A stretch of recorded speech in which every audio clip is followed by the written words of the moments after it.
तो चलिए, good morning friends. आज के पब्लिक स्पीकिंग ट्रेनिंग सेशन में आप सभी का स्वागत है। अगर आपको भी बातचीत करने में डर लगता है, लोगों से बोलने में डर लगता है, तो ये ट्रेनिंग सेशन आपके लिए है। नमस्कार दोस्तों, मेरा नाम इंद्रपाल सिंह, एक digital network marketing coach and business consultant. बहुत से लोग नेटवर्क मार्केटिंग को कुछ और ही समझते हैं। सेल्स का बिजनेस है, बंदे जोड़ने का बिजनेस है, इसका बिजनेस है, उसका बिजनेस है। उल्टे उल्टे अर्थ लगाते रहते हैं। अगर आप हमारी ट्रेनिंग देख रहे होंगे तो आइडिया लग गया होगा किस चीज का बिजनेस है। 5 लाख 10 लाख खर्च करने के बाद भी जो नॉलेज आपको इंस्टीट्यूट कॉलेज में नहीं मिलेगा, वो दोस्त यहाँ पर फ्री में मिलता है। और फ्री में मिलता है तो लोग कदर नहीं करते हैं, ले नहीं पाते हैं, क्योंकि फ्री की चीज कई बार हजम नहीं होती है। बहुत से लोगों को फ्री की चीज हजम ही नहीं होगी। तो चलिए, आज ये पब्लिक स्पीकिंग अगर आपको नहीं आता है तो नेटवर्क मार्केटिंग में आप बहुत आगे नहीं जा सकते हो। इसलिए पब्लिक स्पीकिंग आपके लिए बहुत जरूरी है। और आज हम एक पब्लिक स्पीकिंग, हमारा कोर्स ऑलरेडी चल रहा है जिसमें 9 पार्ट हो चुके हैं। आज हम 10th और 11th को कवर करेंगे, क्योंकि 56 पार्ट टोटल आपको मिलने वाले हैं इसमें। अगर आपने अभी तक नहीं देखे हैं, तो उन पार्ट्स को आप जरूर देख लेना एक एक करके, नहीं तो आपको ये सेशन समझ में आने वाले नहीं है। अगर पीछे वाले नहीं देखते हो तो ये आपका अधूरा ज्ञान घातक होता है। यूट्यूब चैनल पर पड़े हुए, इसलिए हम आपको बार बार बोलते हैं, हर ट्रेनिंग सेशन में बोलते हैं। अगर अभी तक आपने मेरा यूट्यूब चैनल सब्सक्राइब नहीं किया है तो जल्दी से सब्सक्राइब कर लें, जिससे आपका कोई सेशन छूटे ना। पब्लिक स्पीकिंग के 56 पार्ट आपको पूरे मिल सके। चलिए, हम शेयर करते हैं आपको विदाउट डिले। चलिए, आज हम आपको बताने वाले हैं पार्ट 10th में क्या मिलने वाला है आपको। How to handle stage fear. Stage पर जाने से पहले 99% लोगों को डर जा लगता है। 90% लोग डर जाते हैं स्टेज पर जाते समय। और उनको ये आइडिया नहीं होता है कि स्टेज पर कई लोग तो अपने शब्द भूल जाते हैं, यानी कि सन्नाटा हो जाता है। आपको समझ भी नहीं आता हम क्या बोल रहे हैं, क्या याद करके आए थे, कहाँ चला गया सारा कुछ। कई बार आपके पैर कांपने लगेंगे, कई बार आपका बीपी चेंज होगा, घबराहट बढ़ेगी। ऐसा होता है। और ये आपके साथ ही नहीं हो रहा है दोस्त। जो भी आज स्टेज पर धुआंधार बोल रहा है, किसी जमाने में उसके साथ भी यही घटना घटी थी। और इसको जो फियर को सहन कर गया, बर्दाश्त कर गया, पार कर गया, वही पब्लिक स्पीकर बनता है। तो आपको भी ये सहन करना ही पड़ेगा, इस डर से पार जाना पड़ेगा। अगर इस डर से आप बैक, दो ही रास्ते दोस्त दुनिया में होते हैं, या तो काम को छोड़ दो डर कर, या जीत लो। या तो अपने काम में सफल होने के लिए संघर्ष करो, या उससे डर कर वापस भाग जाओ। अब आप आगे जाना चाहते हो तो डर को पार करोगे, और पीछे जाना चाहते हो तो डर के पीछे रह जाओगे।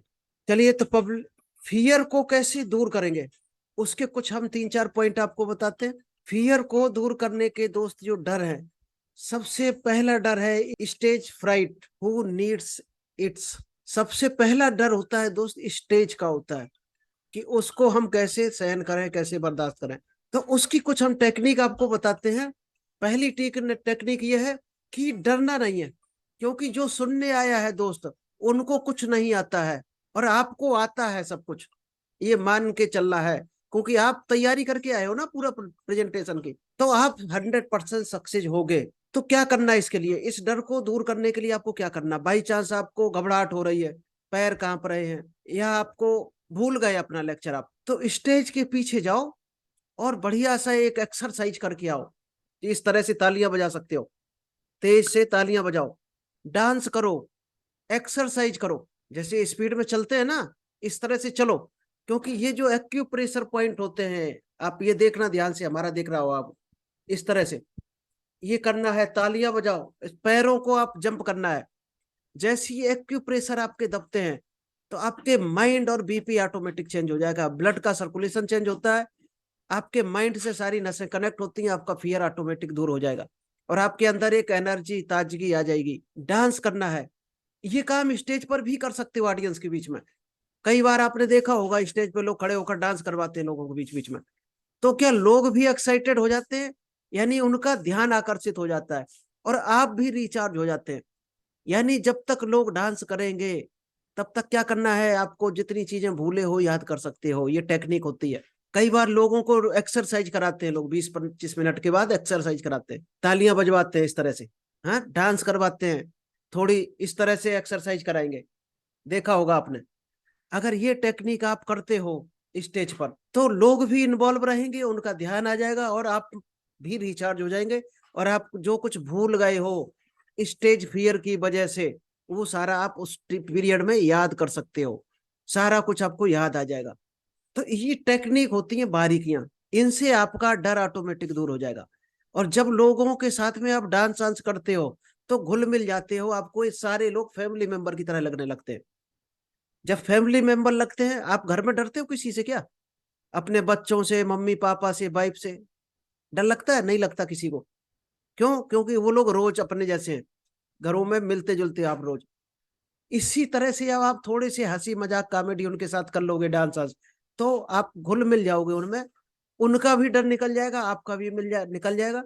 उनको जो पूछना होगा वो आराम से पूछ सकते हैं, और आप भी पूछ सकते हो। नेक्स्ट है ट्रस्ट द प्रोसेस। आपको इस प्रक्रिया पर विश्वास करना पड़ेगा। ये प्रोसेस सभी करते हैं शुरुआत में, जो हम बता रहे हैं आपको कि फियर से कैसे पार जाएं। फियर सबको आता है पहली दूसरी तीसरी बार, कुछ दिन तक रहता है, फिर धीरे धीरे अपने आप गायब हो जाएगा। दोस्त, अगर आप भरोसा करो तो अपने वीडियो हम दिखा देंगे, शुरुआत के यूट्यूब पे पड़े हैं, देख लेना। जबान लड़खड़ाती थी, कांपती थी बोलने में। जैसे जैसे आप प्रैक्टिस करते जाओगे आपका डर निकलता चला जाएगा। लेकिन आप पहली बार नहीं बोलोगे डर से, तो आप आगे बढ़ ही नहीं सकते हो। तो पहली बार तो बोलना ही पड़ेगा, क्योंकि कभी कई बार आपने पहली बार कभी ABCD भी लिखी होगी, गिनती भी कभी आपने पहली बार लिखी होगी। आज आपको कोई 10 20 50 हजार लाख रुपए दे, आप चुटकियों में सेकंडों में गिन देते हो कितना रुपया है। क्यों? कभी सीखे हो बचपन में, गिनती सीखे हो, इसीलिए तो गिन देते हो। तो वहां डर लगा होगा आपको भी पहली बार। स्कूल जाने में आप रोए होगे, पूछ लेना आपकी मम्मी अगर हो तो। 1 2 बार आप जरूर रोए होगे डर के मारे। तो उस डर से पार जाना ही पड़ेगा। जब बचपन में हमें डर नहीं लगा, हम निकल आए, तो अब तो हम बड़े हैं, ताकत है, माइंड है अपने पास मैच्योर। अब किस चीज का डरना, अब तो आराम से निकल सकते हैं। तो वो डर निकालना पड़ेगा आपको। बचपन में डरते नहीं थे, अब डर रहे जब बड़े हो गए। इसका मतलब आप अपने आप से डर रहे हो, दूसरों से नहीं डर रहे। ना स्टेज से डर रहे, ना पब्लिक से डर रहे।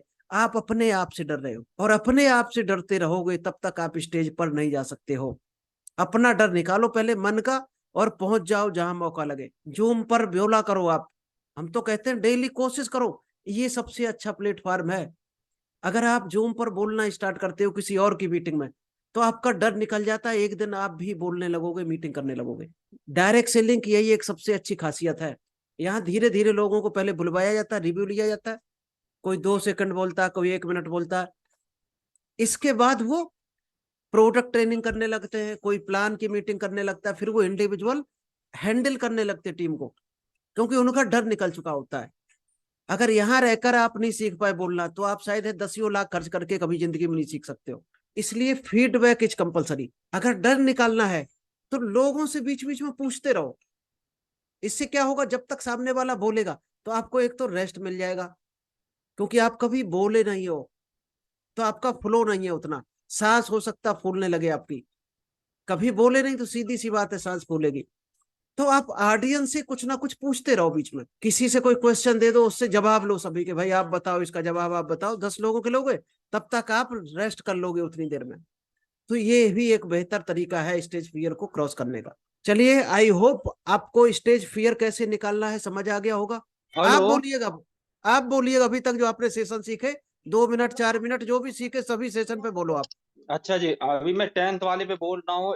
10th नहीं, आप स्टेज जितने सीखे फाइंड हो का प्रीवियस सभी में बोलो एक एक लाइन।